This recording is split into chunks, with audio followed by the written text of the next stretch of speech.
ரொம்ப பாதிப்பு ஏற்பட்டுச்சு. எங்களுக்கு வீட்டுகளுக்கு உள்ள பூரா தண்ணிகள் ஏறிட்டு இதே போன டிசம்பர் இதே மாதிரி தான் ரொம்ப பாதிப்பு இருந்துச்சு. இப்போவும் அதே பாதிப்பு, வீட்டுக்குள்ளே நிறைய பொருட்கள்லாம் ரொம்ப சேதமடைஞ்சிருக்கு. நீங்கள் நிவாரணம் கொடுக்குறீங்க, அந்த நிவாரணத்தை கொஞ்சம் எங்களுக்கு நாங்கள் ஏதோ 10 ரூபா 15 ரூபா சம்பளம் வாங்கினாலும் அதுக்கு எங்களுக்கு இதால் ஈடுகட்ட முடியாது. ஒரு நாங்கள் நல்லபடியாக எங்களுக்கு ஏதாவது நீங்கள் கவர்மெண்ட் செஞ்சீங்கன்னா எங்களுக்கு ஒரு வாழ்வாதாரம் பாதிக்காமல் நல்லாயிருக்கும். நீங்கள் அதுக்குள்ளான நடவடிக்கை சீக்கிரம் விரைந்து எடுக்கணும்னு கேட்டுக்கணும். வண்டியை பாலத்தில் நிப்பாட்டிட்டோம்னா உள்ள வீடுகள் பூரா தண்ணி ஏறிட்டு ரோடு பூரா தண்ணி அடைஞ்சு வீட்டில் ஏகப்பட்ட பொருள்லாம் வம்பா போச்சு.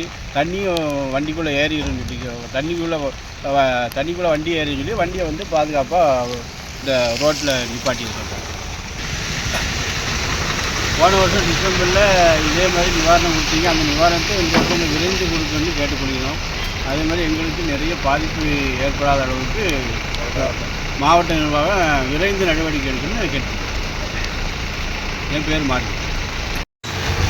ஆனால் தூத்துக்குடி கோயில்பேட்டை நகர் சைடு நாங்கள் இருக்கிறோம், தங்கியிருக்கிறோம்.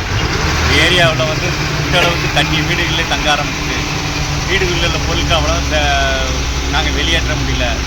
எங்களுடைய வாகனத்தை மட்டும் நாங்கள் மெயின் ரோட்டில் பாலம் வேலை நடக்கிறதுனால இதில் பார்க் பண்ணிட்டோம்.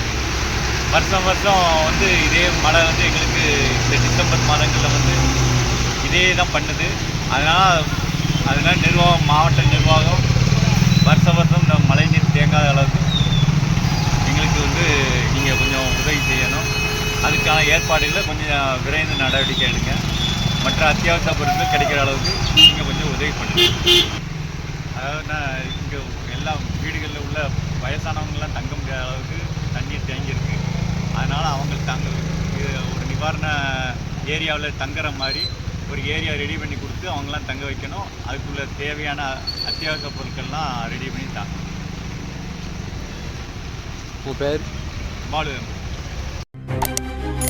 செய்திகளை உடனுக்குடன் தெரிந்து கொள்ள உங்கள் கரம் டிவியை சப்ஸ்கிரைப் செய்யுங்கள். அதோடு பெல் பட்டனையும் கிளிக் செய்யுங்கள்.